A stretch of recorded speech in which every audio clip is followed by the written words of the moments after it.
اعوذ باللہ من الشیطان الرجیم، بسم اللہ الرحمن الرحیم۔ انجانی دنیا کے تمام دیکھنے اور سننے والوں کو السلام علیکم۔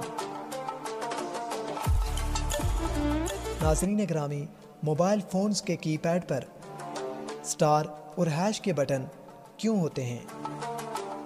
کہتے ہیں کہ ضرورت ایجاد کی ماں ہے۔ انسان کو جب بھی کوئی ضرورت محسوس ہوتی ہے تو وہ اسے پورا کرنے کے لیے کوئی چیز ایجاد کر لیتا ہے، لیکن آپ کے موبائل فون پر بکثرت استعمال ہونے والی دو علامتوں سٹار اور ہیش کا معاملہ بالکل الٹ ہے۔ یقیناً یہ ایک نادر مثال ہے کہ جب یہ دو علامات ٹیلی فون کے کی پیڈ کا حصہ بنی تو ان کا استعمال کسی کو معلوم نہ تھا، حتیٰ کہ انہیں متعارف کروانے والی کمپنی کو بھی معلوم نہیں تھا۔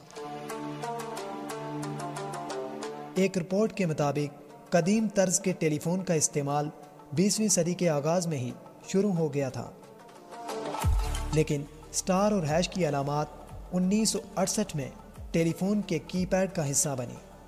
ناظرین گرامی، اس وقت کے ٹیلی فون ٹچ ٹون کی پیڈ استعمال کرتے تھے، یعنی ان پر موجود کسی بٹن کو دبانے سے دو آوازیں پیدا ہوتی تھی، جنہیں سن کر ٹیلی فون سسٹم فیصلہ کرتا تھا کہ کون سا نمبر دبایا گیا ہے۔ لیکن ٹیلی فون کے کی پیڈ پر 0 سے لے کر 9 تک ہندسے تھے، یعنی کل 10 ہندسے تھے۔ اس کا نتیجہ یہ تھا کہ 3 قطاروں میں کل 9 ہندسے تھے، جبکہ آخری قطار میں صرف 0 تھا۔ اس کے دائیں اور بائیں خالی جگہ تھی۔ ٹیکنالوجی کمپنی AT&T نے 1968 میں فیصلہ کیا کہ 0 کے دائیں اور بائیں جانب 2 بٹن لگا دیے جائیں تاکہ کی پیڈ دیکھنے میں اچھا لگے۔ اب یہ سوال کھڑا ہوا کہ ان 2 بٹنوں پر کون سے ہندسے لکھے جائیں، کیونکہ اس وقت نمبر ڈائل کرنے کے لیے صرف 0 سے لے کر 9 تک کے اعداد ہی استعمال ہوتے تھے۔ کمپنی نے فیصلہ کیا کہ 2 نئے بٹنوں پر سٹار اور ہیش کی علامات لکھ دی جائیں۔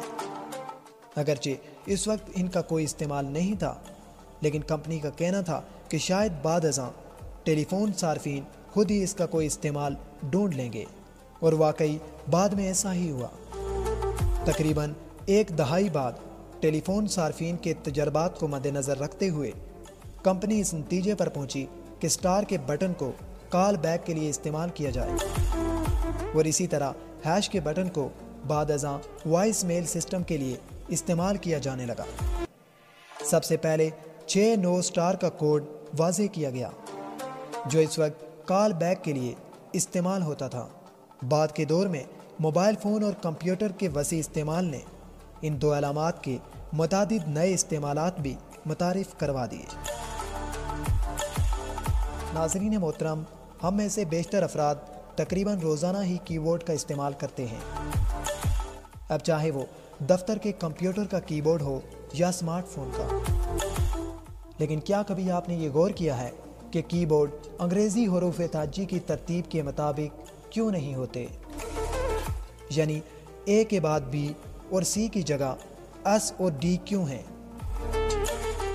ناظرین گرامی، آپ کو علم ہو یا نہ ہو، مگر موجودہ کی بورڈ کو QWERTY کی بورڈ کہا جاتا ہے، جو کی بورڈ کی اوپری لائن کی بائیں جانب کے 6 الفاظ سے بنا ہے۔ اس کی بورڈ کو 1870 کی دہائی میں اصل ٹائپ رائٹرز کے بانیوں میں سے ایک کرسٹوفر لیتھم نے ایجاد کیا تھا، مگر سوال یہ پیدا ہوتا ہے کہ انہوں نے الفاظ کو کی بورڈ کے لے آؤٹ میں حروف تہجی کی ترتیب کے بجائے بے ترتیب کیوں رکھا؟ ناظرین گرامی، دنیا کے پہلے کی بورڈ کا پیٹنٹ 1868 میں درج کرایا گیا تھا، جس کا کی بورڈ پیانو کی کیز کی طرح انگریزی حروف تہجی کے مطابق تھا، مگر اس کی کیز اکثر منجمد یا جام ہو جاتی تھی، جس کی وجہ یہ تھی کہ بہت زیادہ استعمال ہونے والے حروف ایک دوسرے کے بہت زیادہ قریب تھے۔ لہٰذا یہ خیال ظاہر کیا جاتا ہے کہ اس مشکل کو دیکھتے ہوئے کرسٹوفر نے QWERTY کی بورڈ تیار کیا، جس میں زیادہ استعمال ہونے والے الفاظ کو مختلف جگہوں پر منتقل کر دیا گیا۔ تاکہ میکینیکل مسائل سے بچا جا سکے۔ ناظرین گرامی، کی بورڈ کی اوپری لائن میں وہ تمام الفاظ موجود ہیں جو کی بورڈ لکھنے کے لیے استعمال ہوتے ہیں۔